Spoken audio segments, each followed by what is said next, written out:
This Sabbath cycle was never about rest.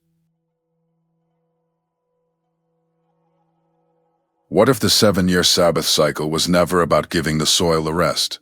What if the command you read in your Bible is actually a mathematical countdown to the collapse of the Western economic shield? You have been taught that the Shemitah is just ancient farming advice, but the text reveals a hidden pattern of debt, power, and imperial judgment.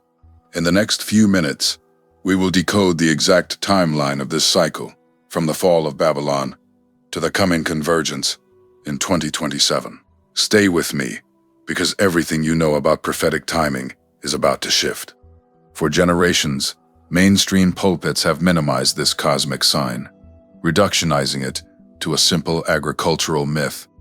They told you God was simply concerned with agricultural crop rotation, giving the soil a rest so the next harvest would yield more wheat and barley. But this explanation is incomplete, an academic distraction that keeps you blind to the true scale of the law.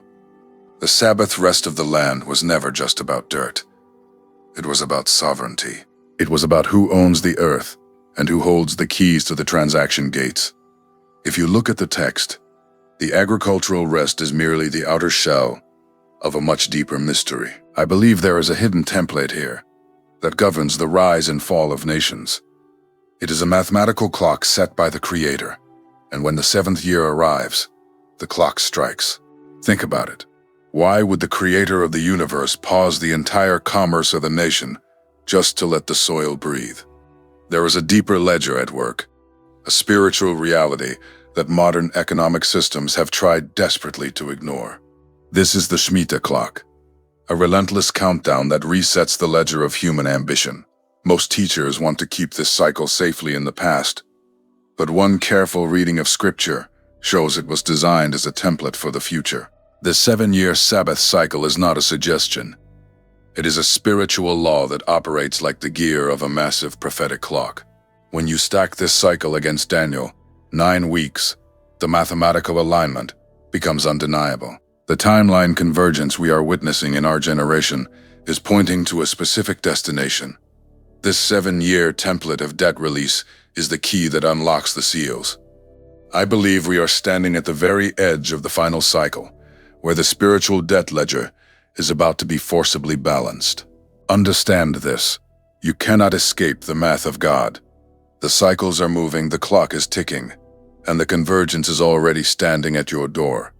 Let that sink in. We are not watching random economic chaos. We are watching the precision of a divine countdown. The system that holds your debt is about to meet the system that demands its release. Are you ready for the reset? To truly comprehend this mathematical template of judgment, we must first go back to the source text itself and examine the precise legal language of the covenant. The Bible instructs us in Deuteronomy 15, verse 1 and 2. At the end of every 7 years, thou shalt make a release. And this is the manner of the release. Every creditor that lendeth aught unto his neighbor shall release it. He shall not exact it of his neighbor or of his brother, because it is called the Lord's release. Let that legal definition sink into your mind. This is not a symbolic ritual or a poetic suggestion. This is a hard economic covenant mandate. The text does not say to merely pause agricultural activities and wait for the 8th year. It demands an absolute creditor release, a complete cancellation of the debts that hold brothers and neighbors in commercial bondage. When you study this covenant law, it becomes clear that the Sabbath cycle was designed to prevent the permanent accumulation of wealth in the hands of a centralized few. The Hebrew term used is Shemitah, which literally means to let fall, to release, or to drop. It is a systematic leveling mechanism. Every 7 years, the debt ledger had to be cleared, and all financial claims between covenant members were completely dissolved. Why? Because the land and the people belong exclusively to God, not to the banking systems or the creditors. The Lord's release was established as a barrier against perpetual financial slavery. It was a declaration that no human system has the right to bind a soul in debt forever. Yet, modern theology has quietly buried this legal framework, treating it as an obsolete piece of ancient history that has no relevance to our modern financial structures. But I believe this suppression is intentional. If you believe the Shemitah is just about ancient Hebrew agriculture, you will never look for its enforcement in the modern world. The banking temples of our day have built their entire global empire on the accumulation of perpetual debt, which is the direct opposite of the Deuteronomy release law. They have created a system where debt is never released, where interest compounded over generations turns sovereign people into commercial slaves. By understanding the original legal context of the Sabbath cycle, we see that the seventh year is not a time of passive rest, but a time of active release. It is the boundary line where God draws a limit on human greed, warning the creditors that if they refuse to release the debt, He will step in and release it for them through judgment. I have been sitting with these realizations for years, watching how our people are ground down by the grinding wheels of modern finance. We live in a society that operates on the cinematic generations of death, a world where your credit score determines your freedom. This is not how the Creator structured the earth. The interest traps built into the modern banking system are designed to create a permanent underclass, ensuring that you can never truly own your inheritance. When you look at the Federal Reserve, the central banks, and the global transaction networks, you are not looking at neutral economic utilities. You are looking at a modern monetary temple, a counterfeit altar of trade that claims sovereign authority over your labor. This counterfeit temple operates in direct defiance of the covenant bounds established in the law. God set physical boundaries on how long a debt could exist, how long a brother could be bound, and how much power a creditor could wield. These boundaries were not suggestions. They were spiritual guardrails. But the modern banking temple has removed the guardrails, replacing the release cycle with perpetual interest accumulation. In my view, this systematic violation of the 7-year cycle has created a massive spiritual deficit. We have built our houses on sand, relying on debt to survive in a system that refuses to grant the Lord's release. We must recognize that this debt-based matrix is a spiritual trap, one that can only be shattered by returning to the covenant limits set by the Father. Let us look deeper into how these limits apply to the earth itself. The Bible warns us in Leviticus 25, verse 2 and 4, that when we enter the land itself must keep a Sabbath unto the Lord. The text states, "In the 7th year shall be a Sabbath of rest unto the land, a Sabbath for the Lord. Thou shalt neither sow thy field, nor prune thy vineyard." This Sabbath of the land is a vital part of the economic release mechanism. If the land is not allowed to rest, the soil becomes depleted, the crop yield drops, and the nation becomes dependent on foreign trade and debt. The physical rest of the earth is a visible sign of the spiritual reset. It is a boundary that limits human productivity, forcing the nation to rely on divine provision rather than their own constant labor. When an empire ignores this command, the neglected Sabbath becomes a silent judgment trigger. The soil will eventually reject the seed, the economic systems will fail, and the land will forcibly take its rest through crisis and exile. The modern agricultural complex has tried to bypass this law through chemical fertilizers and intensive farming, trying to extract maximum profit from the earth without pause. But this bypass is temporary. You cannot cheat the spiritual laws of creation. By forcing the land to produce without rest, we have set a trigger for our own economic undoing. The math of the Shemitah is absolute. If we refuse to grant the land its rest, the land will take it by force, and the resulting collapse will dismantle the very systems of trade we relied on. To understand how the Shemitah operates as a clock of judgment, we must examine the historical precedent recorded in the historical books of Israel. The historical records show that the disregard of the Sabbath cycle was the direct cause of the Babylonian exile, a national catastrophe that dismantled the kingdom of Judah. The Bible tells us in 2036, verse 21, that the exile was enforced to fulfill the word of the Lord by the mouth of Jeremiah, until the land had enjoyed her Sabbaths. For as long as she lay desolate, she kept Sabbath to fulfill 70 years. Think about the mathematical precision of that judgment. The 70 years exile in Babylon was not a random number chosen by a pagan king. It was a precise, calculated repayment of the exact number of Sabbath cycles the nation had stolen from the land over a period of 490 years. For nearly 5 centuries, the kings, priests, and merchants of Jerusalem had ignored the 7-year release cycle. They continued to plant, harvest, accumulate interest, and hold their brothers in debt, refusing to grant the Shemitah release. They believed their economic strength was absolute, and that their walls would protect them from the consequences of their greed. But God was keeping a ledger. Every single year the land was denied its rest. A spiritual debt was recorded in heaven. When the debt reached 70 years, the judgment trigger pulled. The Babylonian army breached the walls, the temple was burned, and the population was carried away into captivity. The desolate land rest was enforced by the sword, demonstrating that if a nation will not release its debts, God will release them by removing the nation from the land. This ancient judgment is the ultimate proof that the Sabbath cycle is a mathematical template of divine law. It shows us that God does not negotiate with human banking models.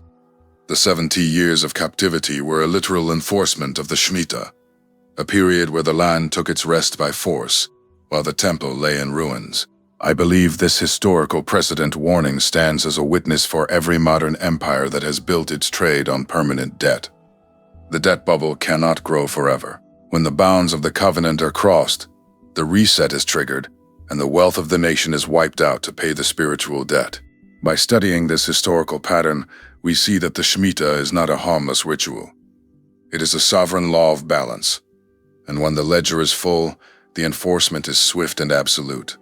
Between you and me, we have to look at how empires adapt to bypass this spiritual law. During the Second Temple period, the ruling class faced a massive conflict: how to participate in the global trade network of Greeks and Rome while still pretending to keep the Torah.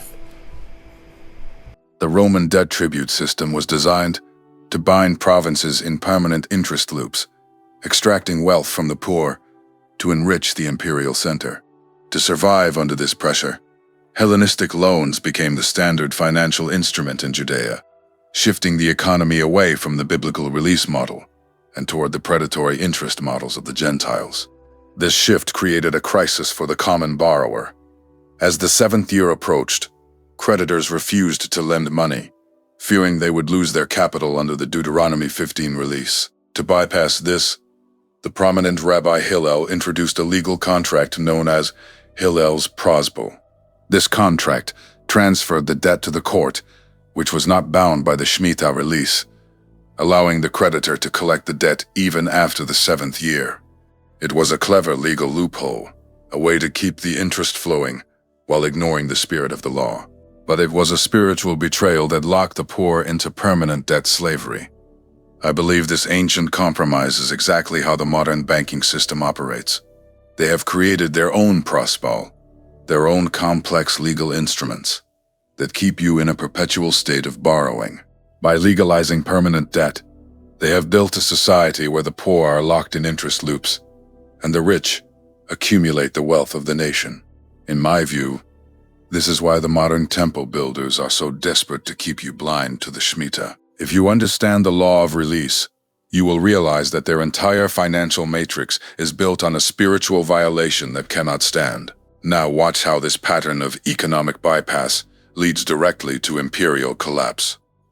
History shows that whenever a nation builds its power on debt and ignores the Sabbath check, the 7th year brings a sudden reset. The Babylonian treasury was once considered the most secure financial institution in the world, backed by the trade routes of the ancient world. Yet, historical records indicate that Cyrus the Great marched into Babylon on a Shemitah year, ending their commercial monopoly in a single night.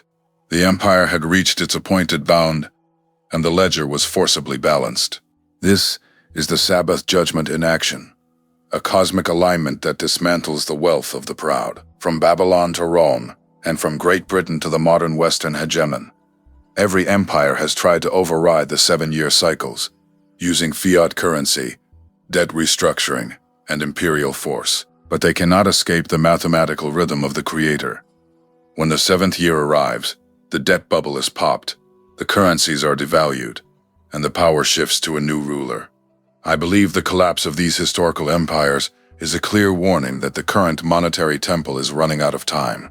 Therefore, we must recognize that the Shemitah is not a harmless agrarian tradition. It is a mathematical timeline of judgment that limits the duration of human exploitation. Every time an empire tries to bypass the release, it merely stacks more weight on the coming collapse. In my view, the current debt bubble is the largest in human history, and when the 7th year arrives, the enforcement will be proportionately devastating. We must prepare our houses for this transition, understanding that when the old shield falls, only those anchored in the covenant will stand free. Furthermore, let us consider how the land of Israel itself was left completely empty during the Babylonian exile. It was not just a political vacancy. It was a physical purge. For 70 years the cities lay in silence, the fields grew wild, and the vineyards lay untended. The historical narrative of 2 Chronicles makes it clear that the land was reclaimed by its rightful owner. This shows that the land itself has a legal status in the eyes of God, a covenant right to rest that cannot be traded away by kings or bankers.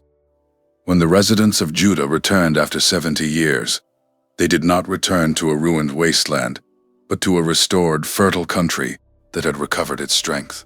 The desolate land rest was a painful purification, but it was also a preparation for a new beginning.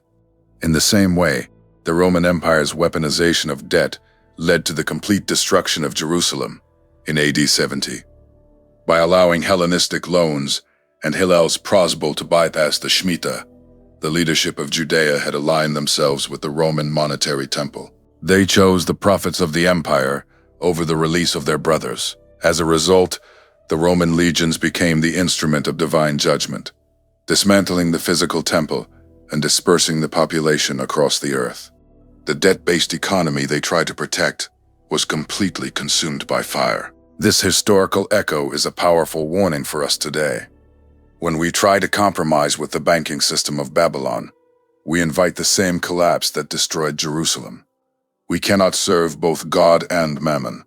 We must choose which ledger we will trust. Finally, we must look at the Cyrus cylinder, the ancient archaeological discovery that documents the fall of Babylon. Cyrus did not merely conquer the city. He immediately declared a release of the captive peoples and a restoration of their ancestral lands. This was a literal historical enactment of the Shemitah on a global scale. Cyrus was used as an instrument of the divine clock to enforce the release that the Babylonian Empire had blocked. The wealth accumulated in the Babylonian treasury was dispersed, and the captive nations were set free to return to their heritage. This historical transition proves that when the 7th year arrives, the ledger is balanced, and the wealth of the oppressor is redistributed to the covenant people. The Shemitah is not just a law for farmers. It is the mathematical heartbeat of history, and it is moving toward its final climax in our generation. When I first began analyzing Daniel 9 weeks in the spring of 2019, I was struck by the mathematical ridiculity of the timeline. Most prophecy teachers treat the book of Daniel like a collection of generic end-time symbols, but when you look at the text, it's read like an astronomical chart of financial language. The angel Gabriel does not speak in vague metaphors. The Bible declares in Daniel 9 verse 24, 70 weeks are determined upon thy people and upon thy holy city, to finish the transgression, and to make an end of sins, and to make reconciliation for iniquity, and to bring in everlasting righteousness, and to seal up the vision and prophecy, and to anoint the most holy. Let that sink into your mind. 70 weeks.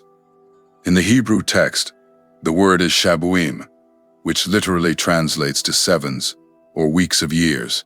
This is the Sabbath template of time, a calendar built entirely on 7-year cycles. This means that the 70 weeks of Daniel are not 70 random blocks of time, but 70 consecutive Shemitah cycles. It is a mathematical matrix of 490 years, where every single year is bound to the Sabbath rest of the land and the creditor release of Deuteronomy. In my view, this is where the prophecy becomes truly dangerous to the mainstream narrative. If the timeline is built on Sabbath cycles, then the events of the prophecy can only occur at the boundaries of these cycles. You cannot understand the timing of the Messiah's first coming, nor can you understand the timing of the end, unless you are tracking the Shemitah clock. It seems to me that the church has deliberately disconnected the prophecy from the calendar to keep you from recognizing where we stand on the timeline. By restoring the Sabbath template, we reveal the precision of the divine plan, showing that every major event in salvation history is locked to the 7th year. Now let us examine the mathematical divisions of this timeline, because the angel Gabriel divides the 70 weeks into 3 distinct blocks: 7 weeks, 62 weeks, and 1 week. This division is not arbitrary. It represents a precise prophetic rhythm. The first 7 weeks, which is 49 years, or a jubilee cycle, represent the time of the rebuilding of Jerusalem in troublous times. The next 62 weeks, which is 434 years, extend from the completion of the city to the cutting off of the Messiah. I believe these divisions demonstrate that the timeline is not a continuous, flat line of years, but a series of Sabbath blocks that lock into place with mathematical precision. The end of each block aligns with a Shemitah year, a time of reset and transition. By tracking this prophetic rhythm, we see that the cutting off of the Messiah was not a random historical event. It occurred exactly at the boundary of the 69th week, at the precise moment the Sabbath cycle was closing. The Roman Empire and the corrupt temple priesthood believed they were in control of the execution, but they were merely executing the predetermined mathematics of the timeline. In my view, this is why the study of the Shemitah is so critical. If the first 69 weeks were fulfilled with absolute calendar precision, then the final week must follow the exact same template. You cannot separate the end times from the Sabbath calendar. It seems to me that any teacher who tried to interpret Daniel's weeks using Roman calendar years is keeping you blind to the actual timing of the final event. I must admit my own past errors in this area. For years, I accepted the common church teaching that the final weeks was simply a generic 7 years period of tribulations that could start at any moment. Regardless of the calendar, I was wrong about this. I had bypassed the very Sabbath template that Daniel used to structure the entire prophecy.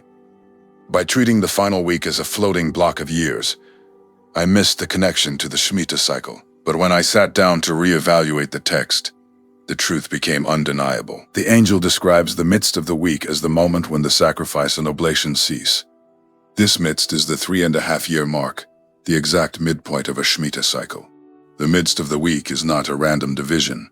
It is the natural midpoint of a 7-year Sabbath cycle. The final 7 years of this age must be a literal Shemitah cycle, starting on a Sabbath year and ending on a Sabbath year. In my view, the 1-week covenant made with many is a counterfeit release, a false Shemitah established by the beast system to stabilize the global economy. By understanding this, we see that the tribulation is not just a time of chaos, but a clashing of calendars. The beast system will offer a digital covenant to replace the Lord's release, attempting to bind humanity in a permanent cashless matrix.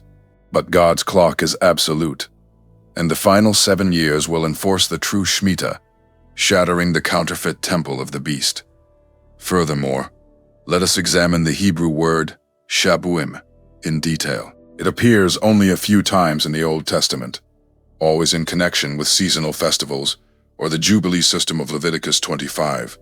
By using this term, Gabriel was explicitly telling Daniel to look at the agricultural and financial calendar. The 70 weeks are not a separate timeline.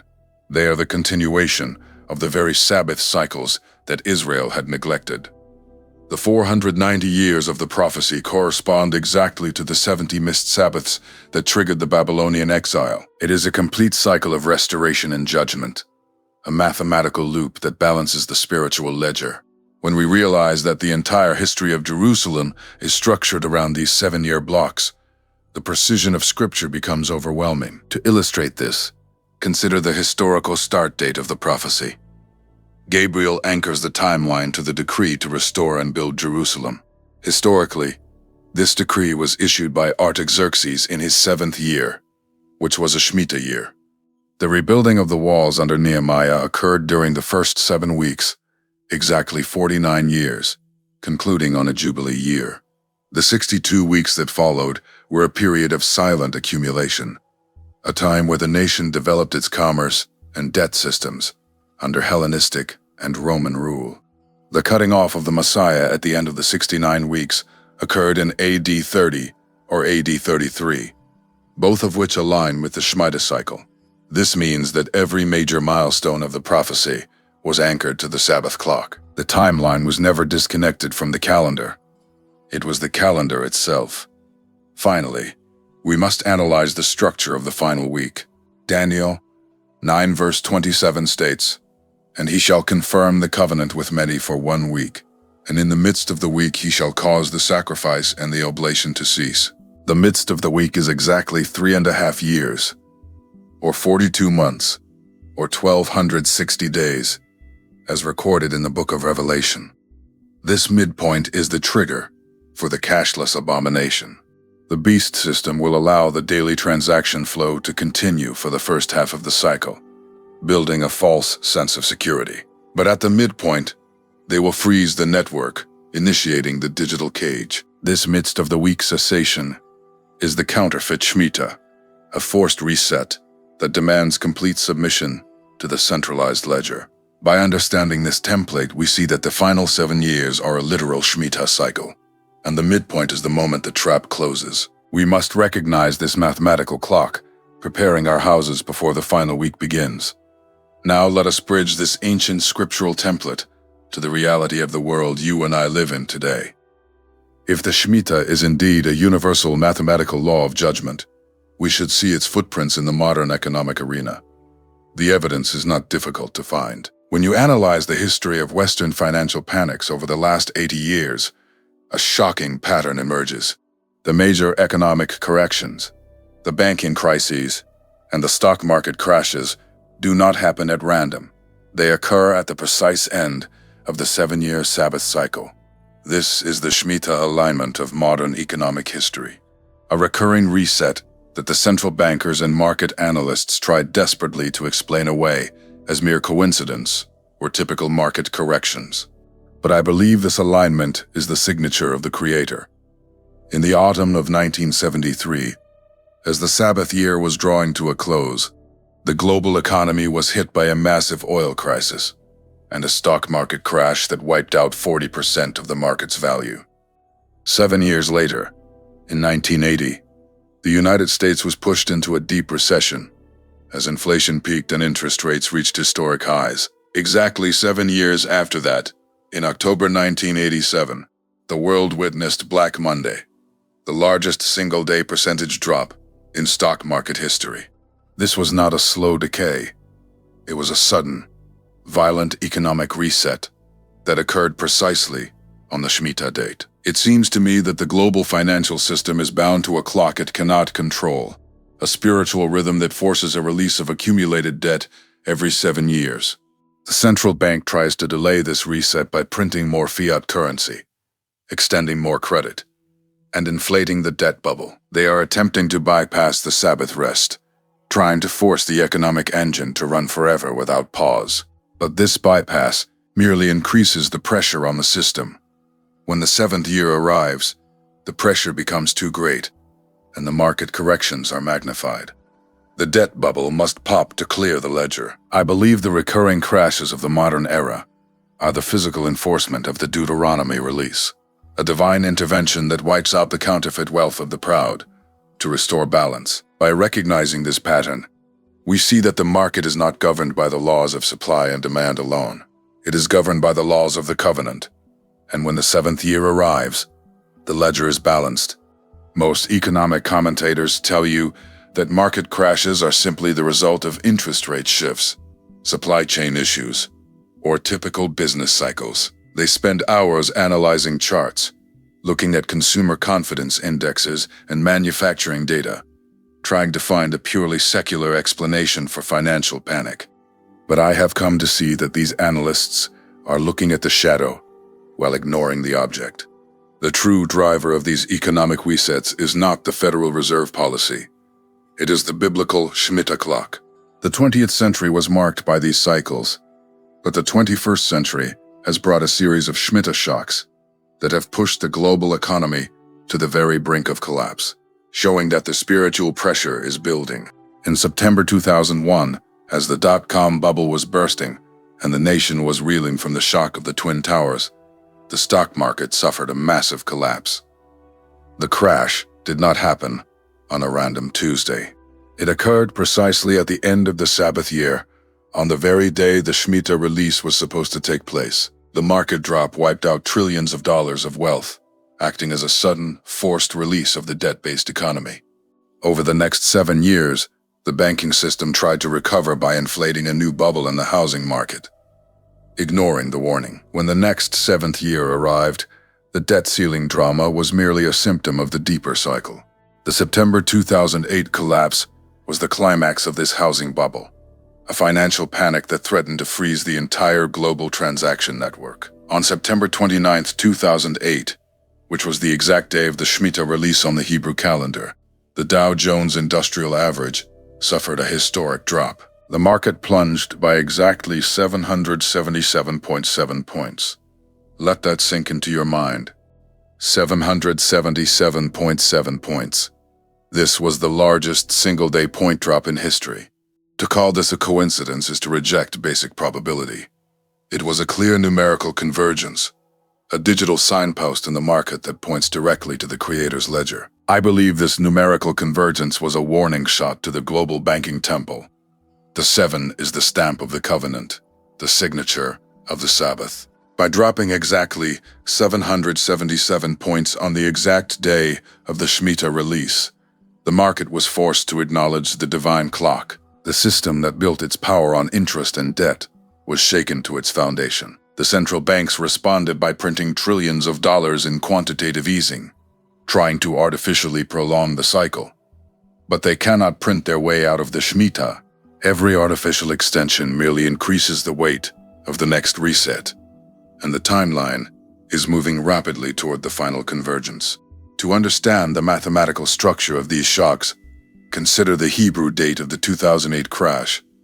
It was Elul 29, the very last day of the Shemitah year, according to Deuteronomy 15. This is the exact day when all debts must be released. On the very day the biblical law demanded a credit release, the modern financial market suffered its most violent collapse, forcibly erasing billions in debt-based assets. This alignment is not unique to 2008. In 2015, exactly 7 years later, the market experienced another Shemitah shock. In August and September of 2015, the stock market suffered a sudden correction, with the Dow Jones dropping over 1,000 points in a single session. Once again, this occurred at the close of the Sabbath year on the Hebrew calendar. The banking system was forced to halt its growth, matching the exact pattern of the previous cycles. The next Shemitah cycle concluded in September 2022. As the Sabbath year came to an end, the global economy was hit by record-high inflation, a massive collapse in the cryptocurrency market, and a series of aggressive interest rate hikes by the Federal Reserve. The central banks were forced to raise rates to combat the debt bubble they had created, triggering a sharp correction in the stock and bond markets. This was the 2022 Shemitah shock, another mathematical beat of the divine clock.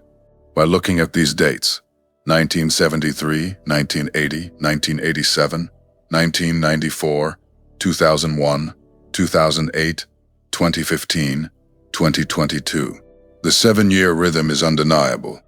It is a recurring pattern of economic resets that limits the growth of the global debt matrix. This brings us to the next Sabbath cycle, which will conclude in the 2029 window. But we do not have to wait until 2029 to see the next reset. The midst of the week, the 3.5-year mark of this current cycle, lands in 2027. This midpoint is the threshold where the pressure becomes too great for the system to bear. The petrodollar shield is already cracking, and the nations are actively building alternative transaction networks to bypass the dollar. When the 2027 window arrives, the clash between the counterfeit ledger and the divine calendar will reach its climax. The system will try to force a digital reset to save itself, but they cannot escape the math of God. The Shemitah clock is ticking, and the coming convergence will dismantle the modern monetary temple. We must recognize these signs, aligning our houses with the covenant before the final reset begins. I have been sitting with the astronomical revelations of the Apocrypha for months, trying to understand how the celestial movements align with the economic laws of the earth. We have been taught that the stars are merely passive lights in the sky, but the ancient prophets understood them as a cosmic clock that governs the boundaries of human activity. The Book of Enoch provides a detailed description of this celestial machinery. The text in 1 Enoch 72 describes the sun course portals, the 12 openings in the heavens, through which the sun rises and sets according to the season. This astronomical calendar is not just about farming cycles or seasonal changes. It is a mathematical blueprint of creation. These portals set the appointed bounds for light, darkness, and the seasons, establishing the legal boundaries of time. Enoch describes how the sun spends specific days in each portal, maintaining a perfect balance that prevents chaos in the cosmos. In my view, this astronomical order is directly connected to the Sabbath cycles of the earth. Celestial portals govern the flow of energy, light, and resources, setting the limits of transaction and human accumulation. The universe is not a chaotic expanse of space. It is a law-bound house, and the same laws that govern the stars also govern the markets. I believe that by ignoring the Enochian calendar, modern theology has lost the key to understanding the timing of judgment, keeping you blind to the cosmic alignment that is currently unfolding above your head. To understand how these cosmic laws apply to the geography of our world, we must look at another ancient text that was removed from the standard canon. The Book of Jubilees provides the legal framework for the division of the earth among the sons of Noah. The text describes how this earth division was not a random grab of land, but a legal lottery overseen by the angels. The land was divided into specific inheritance lots, and these lots were bound to covenant borders that could not be crossed or altered.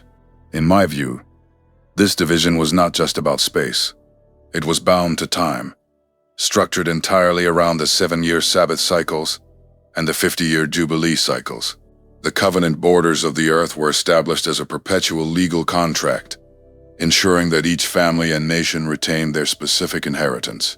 If a nation tried to bypass these boundaries or seize the inheritance of another, they triggered the Shemitah judgment, which would restore the balance by force. This is why the land boundaries were so sacred in the ancient world. They represented a spiritual stewardship, a system where the land could not be permanently sold or traded away. The Book of Jubilees reveals that land stewardship is a covenant contract, bound to the Sabbath clock, a concept that modern economic systems have tried to erase. Between you and me, the reason these suppressed books were removed from the Bible is obvious. If you read the Book of Enoch and the Book of Jubilees, you will realize that the entire global financial system is a direct violation of the cosmic order. The canon authority established in the 4th century quietly locked these texts away, labeling them as non-canonical or apocryphal. They told you these writings were untrustworthy, but I believe the true motive was monetary control. The religious and political elites wanted to establish a system of perpetual debt, and to do that, they had to hide the texts that revealed the true calendar of release. By suppressing these books, they disconnected the church from the mathematical clock of judgment. They created a passive, compliant priesthood that preaches a flat timeline, leaving you blind to the 7-year cycles that govern the rise and fall of empires. In my view, the suppression of the Apocrypha was the first step in building the modern debt matrix. By locking Enoch and Jubilees in the shadows, they locked away the keys to the transaction gates, ensuring that the nations would remain dependent on their debt-based system. But in this hour of awakening, the truth is rising, and the suppressed texts are exposing the counterfeit temple of the beast. To dig deeper into the astronomy of Enoch, we must analyze the structure of the portals described in chapter 72. Enoch notes that the sun rises through the first portal for 30 mornings, then shifts to the second portal, and eventually reaches the 4th and 5th portals, where the days grow longer. This movement is not just physics, It is a spiritual geography of light and darkness. The portals dictate the precise ratio of light to darkness on any given day. In my view, this ratio is the cosmic foundation of the transaction limits. The ancient Hebrews understood that the flow of trade must match the flow of light. When the sun is in the portals of harvest, trade is open. When it enters the portals of winter, trade must rest. The Shemitah is the macro beat of this daily rhythm, a 7-year cycle where the entire land returns to a state of quiet balance. By ignoring this astronomical clock, we have built a cashless matrix that operates 24 hours a day, 7 days a week, with no pause for light or rest. This constant, unnatural flow of commerce is what has built the massive debt bubble. The modern banking system does not respect the portals or the Sabbaths. They have built their monetary temple in the shadows of the Gentiles, operating outside the covenant borders. In the Book of Jubilees, Noah warns his sons that if anyone attempts to alter the inheritance lots or violate the borders, he will be cursed before the holy angels, and his name will be erased from the book of life. This warning applies directly to the financial principalities of our day. They have crossed the covenant borders of the nations, weaponizing debt to seize the inheritance of the poor. By buying up the land, monopolizing the wells, and controlling the seeds, they have violated the geographic stewardship established in Jubilees.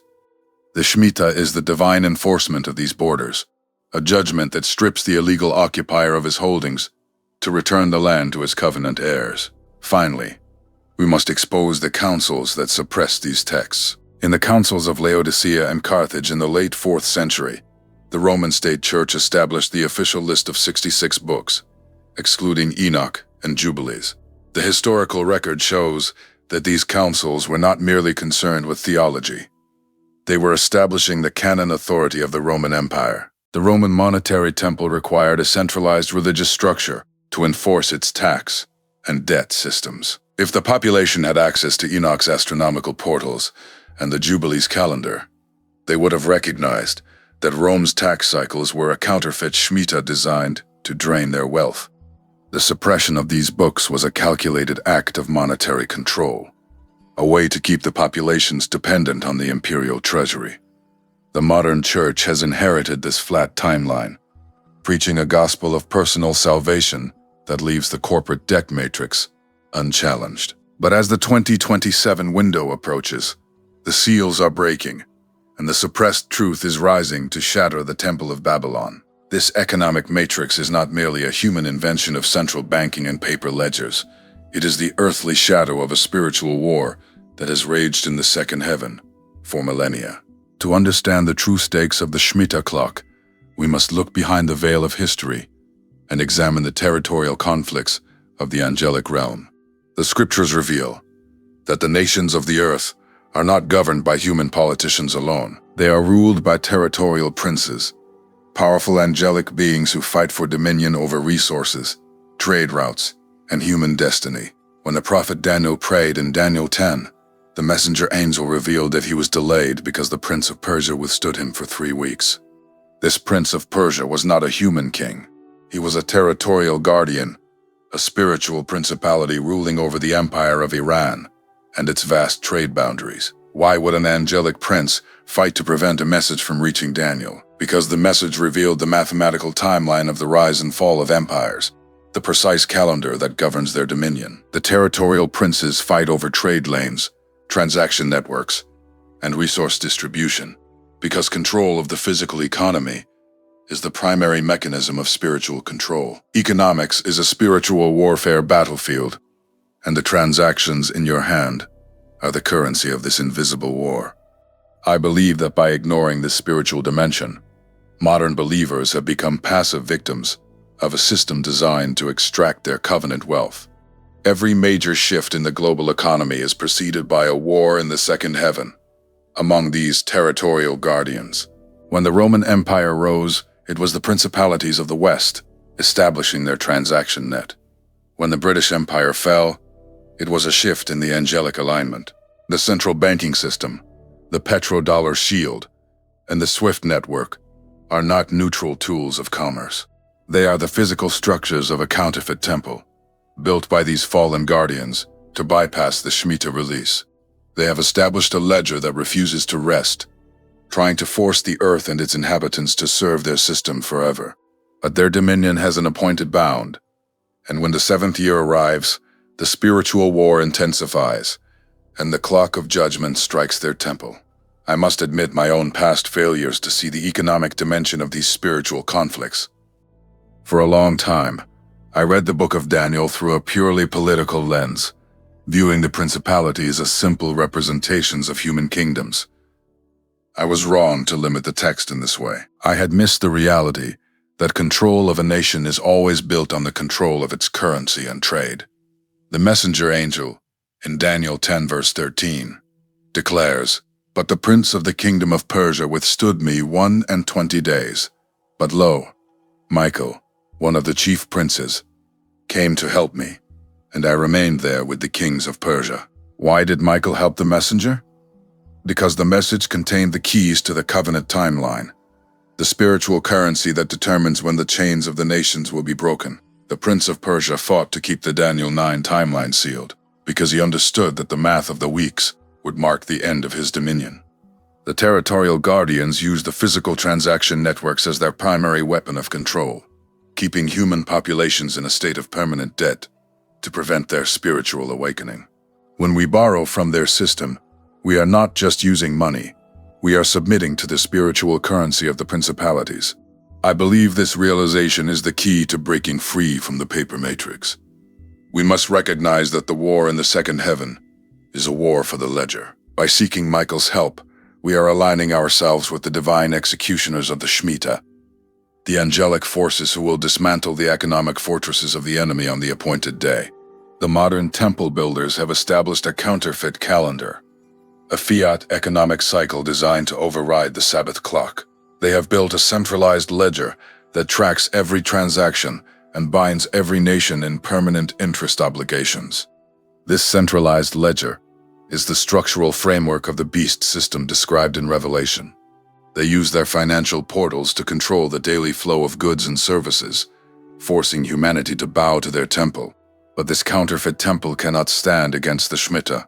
Every 7th year, the divine clock strikes their system, causing massive economic resets that expose the vulnerability of their ledger. I believe this clashing of calendars is the defining battle of our generation. The central bankers try to maintain their monopoly by printing money and introducing new digital currencies to control the population. They want to replace the physical currency with a completely centralized ledger that can be turned off at will, ensuring total submission to the beast system. But they cannot print their way out of the Shemitah. The 7-year Sabbath cycle is a spiritual law built into the very fabric of creation. When the appointed year arrives, the counterfeit ledger will be broken, and the sovereign wealth of the nations will be returned to the covenant remnant. We must align ourselves with the true calendar, preparing our houses for the collapse of the counterfeit shield. To understand the territorial guardians, we must analyze the rise of the Greek Empire following the Persian collapse. Daniel 10 verse 20 states, "And now will I return to fight with the prince of Persia, and when I am gone forth, lo, the prince of Grecia shall come." The transition from Persia to Greece was not just a military conquest by Alexander the Great. It was a shift in the angelic hierarchy, a new principality taking control of the trade boundaries and the Hellenistic loans that would later dominate Judea. The Prince of Grecia established the Greek banking systems, the commercial ports, and the maritime trade routes that spread Hellenism across the Mediterranean. These territorial princes are obsessively focused on transaction paths. By controlling the ports and the caravan routes, they control the tribute and the taxes of the provinces. Michael, the chief prince of Israel, intervened not to build an empire, but to protect the covenant line and preserve the remnant wealth. Michael fights to enforce the boundaries of the Shemitah, preventing the principalities of the nations from completely absorbing the inheritance of the chosen. Furthermore, let us examine the modern central banking system as the direct descendant of these ancient temples. In ancient Babylon and Rome, the temple was the treasury, the place where grain was stored, loans were issued, and interest was recorded. The priests were the bankers, and the altar was the transaction desk. Today, the central banks, operating outside the legislative control of any nation, are the modern monetary temple. They issue fiat currency through debt, ensuring that the daily transaction flow of every citizen pays tribute to their ledger. This fiat currency is the counterfeit calendar, a system designed to ignore the Sabbath rest and maintain infinite accumulation. By controlling the interest rates and the debt supply, they can simulate a false release or a false crash, manipulating the markets to enrich their partners. But this system has no spiritual legitimacy. It is built on the violation of Deuteronomy 15, and when the Shemitah strikes, the angelic forces of Michael dismantle their transaction portals, forcing a true release of the covenant wealth. Finally, we must analyze the centralized digital ledger of the beast system. Revelation 13 describes a system where no man can buy or sell, except he has the mark, the name of the beast, or the number of his name. This is not a future physical mark.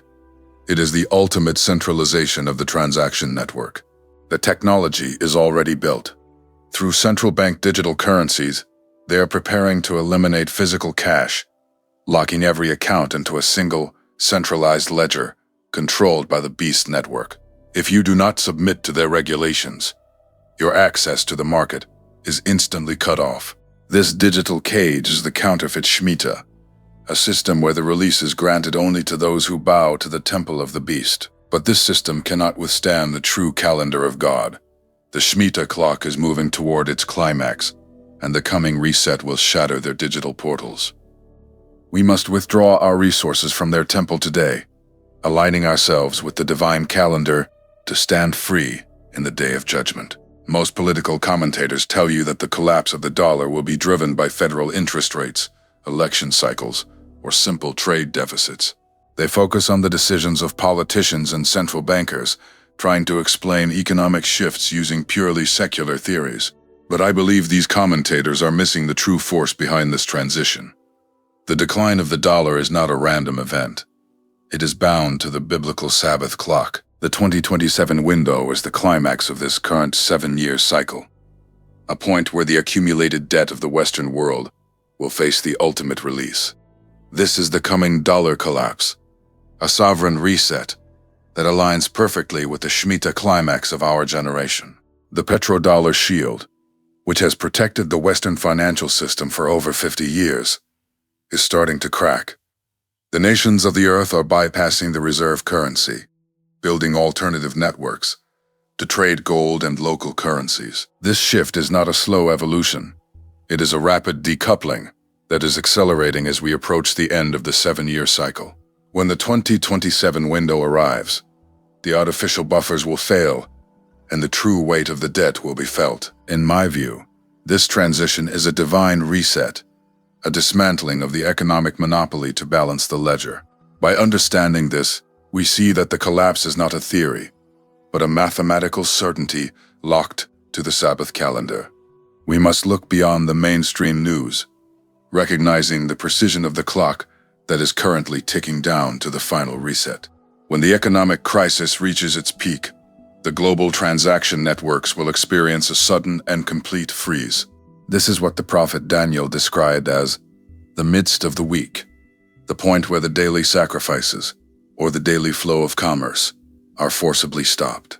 In our modern world, this midst of the week is not a physical altar. It is the cessation of flow across the electronic banking systems. The petrodollar shield will fall instantly, cutting off the transaction channels that hold the global economy together.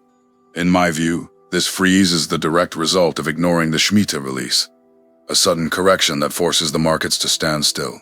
The cessation of the daily transaction network will create a vacuum of trade, a state of crisis that the elites will attempt to exploit. They have already run the pilots and prepared the regulations for this transition, waiting for the old system to collapse. When the freeze occurs, they will offer a new centralized solution to restore the daily flow of goods and services, promising security in exchange for your submission. But this solution is a trap. It is a counterfeit release designed to bypass the Sabbath clock and bind humanity in a permanent digital ledger. I have been sitting with the dark reality of this transition for months, watching how they prepare the digital cashless cage. This cashless cage is the CBDC abomination, a central bank digital currency system that will track every purchase and control every account.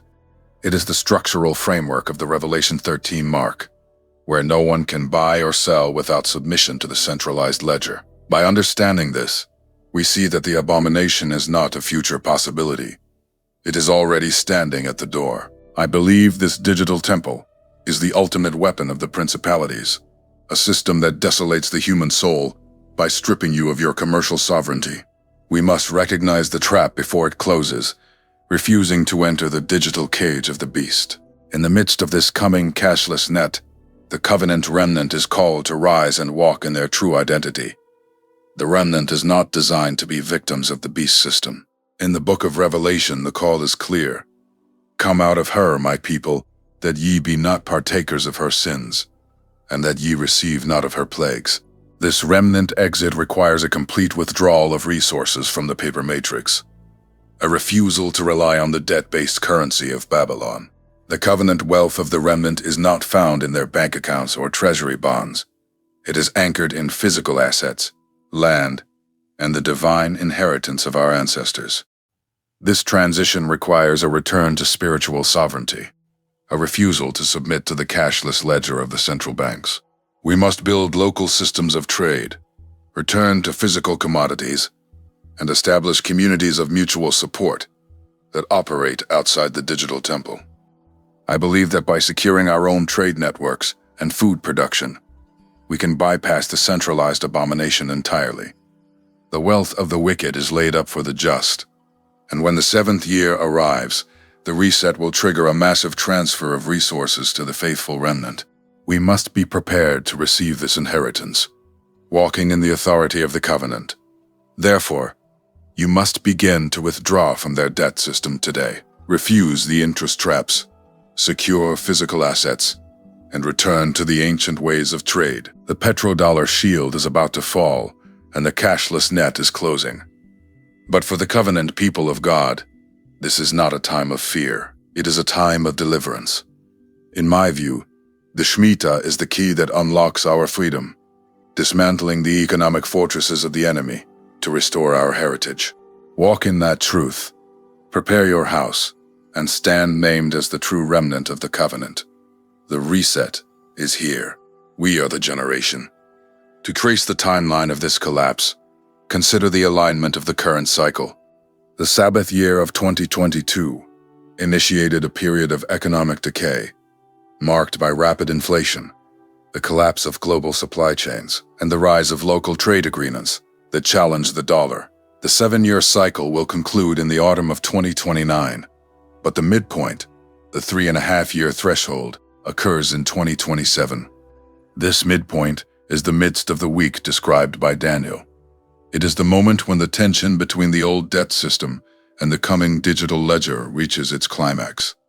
The BRICS nations are currently planning a gold-backed currency to bypass the SWIFT system, directly challenging the Western economic shield. When this alternative network is launched, the daily flow of petrodollars will be diverted, triggering an instant devaluation of the Western ledger. This is the collapse that must occur to set up the beast system, a forced reset that clears the way for the centralized digital ledger. The cessation of the daily transaction network will manifest as a global banking holiday, a freeze on all digital payments, credit cards, and ATM access. They will blame the freeze on a cyber attack, a natural disaster, or a geopolitical conflict, but it will be a deliberate act of monetary control. During the freeze, you will be unable to access your funds, buy food, or pay bills. The elites will present the CBDC abomination as the only solution to restore order, promising to unlock your resources if you submit to their digital ledger. This is the cashless cage, a system where your money is no longer physical cash in your hand, but a digit on a central bank server. They will link your account to your social credit score, controlling what you can buy, where you can travel, and what you can say. The central bank will have the power to freeze your funds or apply negative interest rates at will, enforcing complete compliance with the beast system. The remnant exit is our only path to preservation. We must recognize that our wealth was never meant to be held in their paper ledger. The Bible warns us that gold and silver will be cast into the streets in the day of wrath, because their paper value will be worthless. True covenant wealth is anchored in tangible resources: arable land, fresh water, physical seeds, and local relationships. We must begin to build parallel trade networks today, returning to physical assets and direct exchanges that operate outside their digital ledger. You must secure your own water source, grow your own food, and build community wells. This is not survivalism. It is the reconstruction of the covenant community. By returning to the land and the ancient ways of trade, we establish a sanctuary of spiritual sovereignty that the central banks cannot touch. The coming transfer of wealth is not a theory. It is the restoration of the inheritance of the ancestors, and only those who step out of the paper matrix will be positioned to receive it. Walk in truth. You are free. Scholars have weighed these texts for centuries and disagree on much. What I've offered is one careful reading, verifiable in the citations above. Study the primary sources for yourself. It is not my intention to claim absolute certainty on the exact calendar day of these coming events, but rather to present the undeniable mathematical pattern that exists in Scripture. The Christian tradition holds many interpretations, and I encourage you to bring these passages to your own study, praying over them with a sincere heart. In my view, the alignment of the Shemitah with modern economic shifts is a compelling pattern that cannot be lightly dismissed. However, we must remain humble in our calculations, recognizing that the times and seasons are ultimately in the hands of the Father.